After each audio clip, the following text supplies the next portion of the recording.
Welcome, friends, to the Soul Talk podcast, a show where we explore and uncover the path to the heart, amplifying your conscience.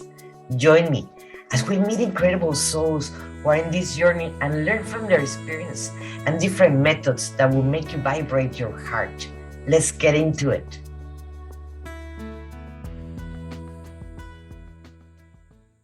Hello, everyone. This is Monica Ramirez, Warrior of Love, and thank you for being in Soul Talk. And today we have a very interesting conversation about the elements, how you work with the elements actually to heal yourself. Well, we're going to be talking more about it with Amy Janice. Thank you, Amy, for being here with us in Soul Talk. Thank you, Monica. It's very nice to be here. Amy's a consultant stylist, and we're going to learn more about this because I believe this is very important because everything is related to everything. And the elements, it is part of us, of who we are as humans. And Amy, please let us know you're a little bit about yourself and how do you got to here to this conclusion? Okay. So a couple of years ago, well, let me back up from that. I've done a lot of behind the scenes type of work, ghostwriting, copywriting, things like that, kind of always being more of the supporter behind the scenes person. And a couple of years ago, I published my first novel in my own name. And when that came out, I happened to also be attending a speaker's retreat to support a friend who was a luminary there. And I met an image consultant. And she typed according to the elements instead of, traditional things like the seasons. And I decided to go ahead and let her type me because I thought with her telling me what to wear for like photo shoots or book signings or things like that, like for my professional image, I had no intention of embodying it or changing what I wore day to day. When she gave me the elements and their core characteristics, I just knew I was not a fire and I did not want to be a fire. I didn't want those colors. That didn't sound like me. She typed me as a fire. So I wore the colors to prove her wrong. And that didn't happen. I found that when I do believe that colors hold energy as well. So when I wore the colors that she recommended, my life started to shift. I was received differently professionally, personally. My relationships with family, friends, my children, they seemed to deepen. My income more than doubled. I allowed myself to fully be who I was born to be. I was showing up as a water. I was wearing watercolors. My behavior was like a water. Well, water puts fire out. So I was literally putting myself out. So I do believe that the colors that we wear give off energy and intention. So the thing that we like to say is when you wear the colors that are meant for you, you can give the energy you want for the day and set the intention for the day just on what you're wearing, because each color holds its own energetic power. So you get your colors depending on your element. And then within those colors, it breaks down into, are you giving a talk today? Are you meeting somebody professional? Do you need to have a heart-to-heart with someone that might be a little uncomfortable? Do you want to connect with them emotionally? Do you want them to see your heart? Or do you just want to have a chill day where you just want the energy to be calm around you? Each of those different energies that you want to create can absolutely hold impact from the colors that you wear. It goes even beyond. I study design, and they teach us about the psychology. This is a study actually that is proven by science that it is that the colors that we actually paint our house or whatever it is going to be, it is actually what is going to create different states or emotional states in the human being. Like you want to paint a room in black, probably you're going to be depressed and so forth more often than not. Or red in a kitchen, you're going to be eating all the time. Yes. So, and that's one of the studies of psychology that they bring out. And I can imagine how that is going to affect us also when we are dressing with certain colors. Absolutely. So it goes into like, think about all the billions of dollars that companies spend a year on advertising, getting their colors right. because there's also certain shades of colors, right? Each element has their own reds that they can wear, but they're different reds. So like as a fire, my colors are more like fall colors. So I can wear like the rusty reds, brick red, things like that. But if I tried to put on like a bright red, I might look sick. But either way, it's like an invisible cloak.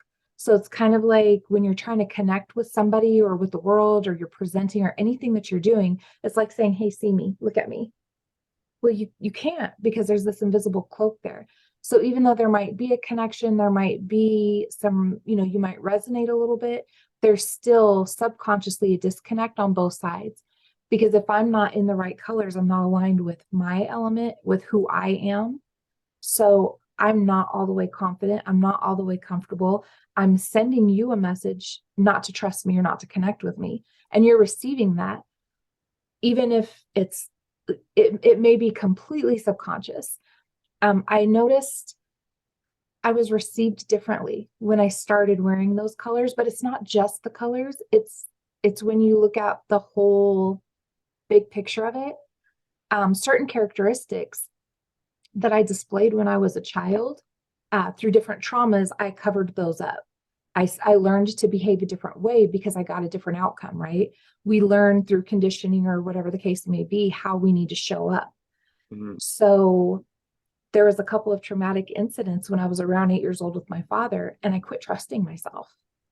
So instead of being decisive and standing firm in my decision and believing in that, I started just going with the flow and not having an opinion, like, okay, whatever. So that created this course in my life where I showed up differently. And since I've discovered this and I embraced it and embodied it, now I look at it like, no, this is what I want.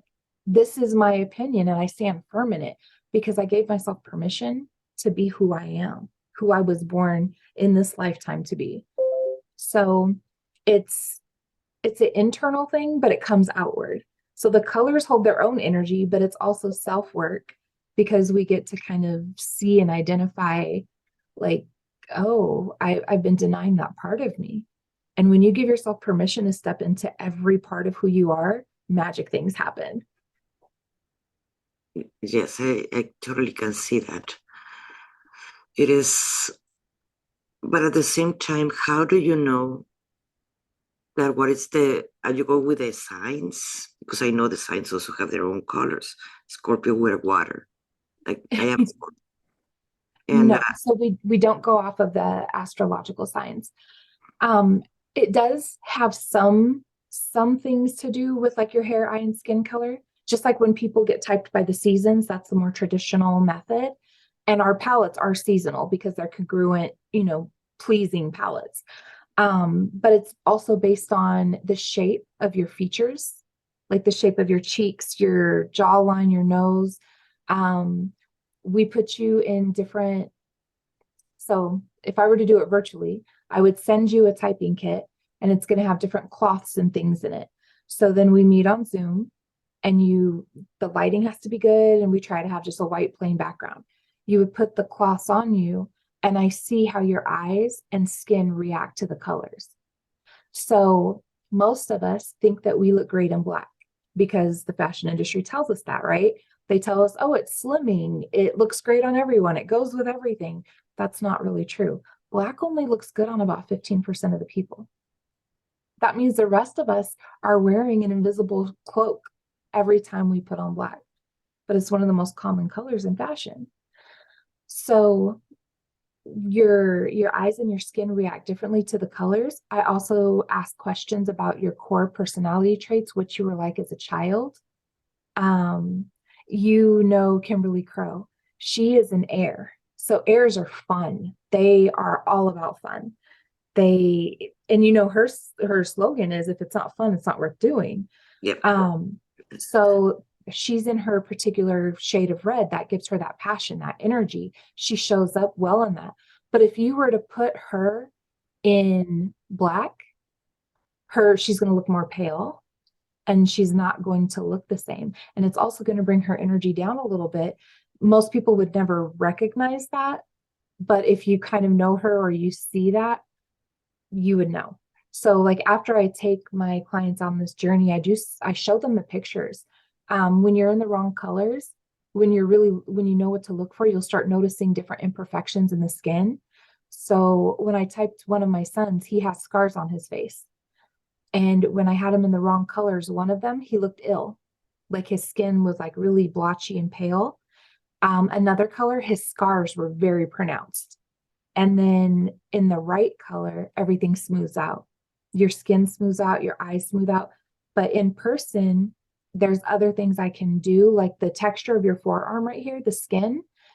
Each element has different texture skin too. That's like a really minute nuance. The shape of your toes can be an indicator. The way your shoulders are, like straight shoulders or rounded or angled, all of that. Like it goes into your core personality traits, the shape of your features, as well as your skin, eye, and hair color. So it's really comprehensive. It has nothing to do with your zodiac sign.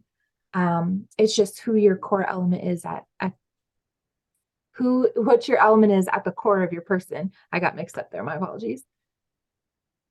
Oh, this is very different that I have heard, and this is very instructive. I have never heard this one. Or I have applied it in decorations and in a home, Yes. yes, but never in my clothing. Mhm. So it's based on the energy and harmonics of color, based on a book by Johannes Iten. He was like way back in the late 1800s, early 1900s. He was an art professor. And he would give his students a color palette. He was like, this is a pleasing color palette. Paint me a picture. And a lot of his students said, that's not a pleasing color palette to us. So he decided to do an experiment and he said, fine, here are all of the colors. You paint what's a pleasing color palette to you. And he noticed there were 4 distinctive color palettes that kept emerging. But it wasn't just the color palettes, it was the type of painting those students also painted. And then he started noticing that their facial features also lined up with that style. So we'll say a water. What we would call a water, would wear like the summer colors. If you were typing by the seasons, it's a summer color palette. They're muted, cool tones. The colors are soft, like gray based. They blend together. They're really smooth. They kind of a downward flow, and it's like soft and romantic. The people who painted those pictures with those colors, their facial features were typically soft and just kind of flowy and muted. A fire is the muted warm tones. So like the fall colors. And he noticed that they were very angular. There was a certain pattern that kept emerging. And he noticed that the people had angled jaw lines, even like the way that we talk with our hands or move our hands. If we like make this V shape a lot, like my pinkies go out like that, that's a fire trait. Our symbol is triangle. So there's different nuances that the elements also have that like you would never pay attention or notice it unless you were taught about this. But Johannes Iten is actually the person who put together the color palettes. Like if you've ever been to the Home Depot or something with the paint, the No, paint wheels, the color wheels, he I designed am that. He put that together.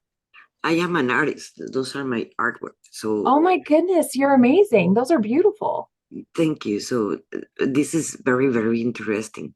I Mhm. tend to paint more in earthy colors, and Okay. that's my usually my palette.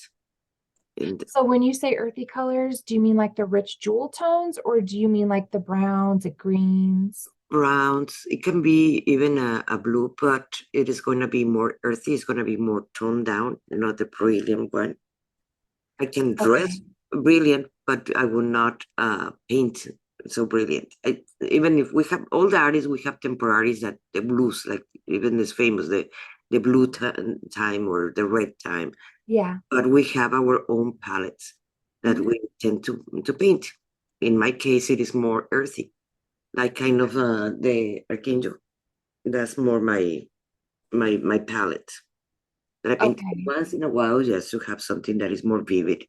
but it is once in a while. So what we consider the earth colors or the earth tones are the rich, like think of the core of the earth, right? The gemstones. So the very vivid but cool colors. So like magenta, Mm. emeralds, In that's the what we call earth. in the artist we call like ochre, like Mhm. brick, those kind of colors. Those are the earthy colors. Okay, so that's more fall or fire to us. Yes, Like the fall color palette, like the rusty reds, the yes. browns, That okay, is for we the would call artist. that fire. Yep. That So is those are the colors that I'm supposed to wear, that I do wear now. I embrace that and I embody it. But at first, I was like, I don't want to wear those colors. Well, my mother told me that when I was a little girl, those were the only colors I would wear. She said I refused to wear other colors. And it wasn't until after those incidents that I just stopped wearing them. But she was like, no, you were a very very defiant, not defiant. I was very clear and decisive. I knew what I wanted and I didn't accept anything else. But then through life changing, I became somebody different for years. It took me years to realize all of that and kind of work through that so that now I'm like, oh yeah, I do know what I want. So it's kind of interesting. Some people use it just for the colors to wear for, professional reasons because they're on stages or all of these other things. Um, so I help those people too, but I love the transformation where somebody really gives themselves permission to be who they are in completeness with it. So I say it's an inside out thing because it really does it really can transform and give you permission to fully step into who you are. It can be a beautiful thing. And I ask you if for a speaker, let's say, what colors would you recommend if they're going to be doing a public speaking? So that would depend on their element. Um, I can show you, these are the 4 color palettes that we use. Mhm. But within the color palettes, once I know somebody's element, I can tell them, okay, this part of your color palette, these are your dynamic colors. So when you want to be seen and heard, these are the colors you wear. Mhm. These are your foundational colors. They ground you and give you your power. So if you're on stage, you want to wear foundationals or dynamics or a combination. But I don't know specifically which ones those are unless I know your element. So I do give that information though. When I type someone, I give them a document that gives them their details, what even their metals, your jewelry. We each have our own jewelry, our shapes. There's a lot of intricacies that all, go together. And it's especially being an artist, you can't just say blue because there's 50 billion shades of blue. Of everything. So each element has its own. Well, fires, we don't get blue. We get teal and a little bit of turquoise. But other than that, we don't get blue. So like my new black is dark forest green, chocolate brown, eggplant, really deep, dark, like kind of like a deep dark wine or burgundy color. But all of my colors typically have a brown undertone. Olive green is a good one for us. Most people can wear navy. So like airs and waters, their new black is like navy. Um, but earths get to wear black, but they don't get to wear brown. So we all have our own shades for those different things. Wow, this is so interesting. How do you work with people? So I have a group program that they can go through where I type one-on-one. That's not a group activity. Um, we do typing one-on-one either in person or on Zoom, depending on location and my travel schedule. And I also I work with people one-on-one, like as VIP clients as well. So if the group thing isn't your thing, or if you don't want to sit through, the one-on-one to type you and then 5 group classes, we can also work together one-on-one. I also have a super VIP package, or the ultimate VIP package where I would fly to you or you fly to me. And I have a team that I would bring with me. We type you, go through your closet, go shopping with you. You get new headshots. That's my super package. But yeah, people can work with me in a group setting or a one-on-one, either way. Mm. Well, guys, if you're seeing this podcast, this episode, you might be very interested, like I am right now. And I will be posting her information down below, so like that you can get a hold of her, and you might wanna to get a consult with her, or actually to get into her program. Do you have something else that you would like to add before we close? I think the one thing that the core message or value that I like to share is you are enough where you are, who you are, how you are. Love yourself. Love yourself where you are, meet yourself where you are. You can improve. We can all improve always, but that doesn't take away from who you are. Right this moment, you are enough. Love yourself, and then you're able to give to those that you want to give to. But always love yourself and take care of yourself. That is very important too. If you don't love yourself, it doesn't matter how you dress. No, not at all. And you can't really fully love someone else if you don't love yourself, because that connection, we're all connected, and it all starts with self. So you can only love somebody else as much as you love yourself. So show yourself that love. You deserve it. And you're gonna project that whenever and more when you're dressing in the right colors. Absolutely. It's all about alignment. Yes. So do you have you have a book? You're an author, right? Yes. I have a fiction series, and I also am in a collaborative nonfiction book. The Voices of the 21st Century is the collaborative book. My chapter it's aimed at women.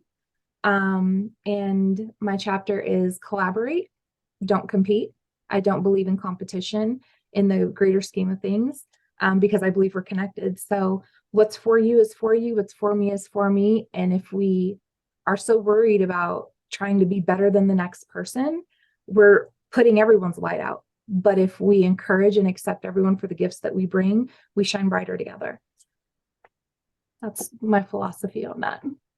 That is so true. That's why there's a lot of division in the planet for competition, and Mhm. people lose their uniqueness, and that's the main part.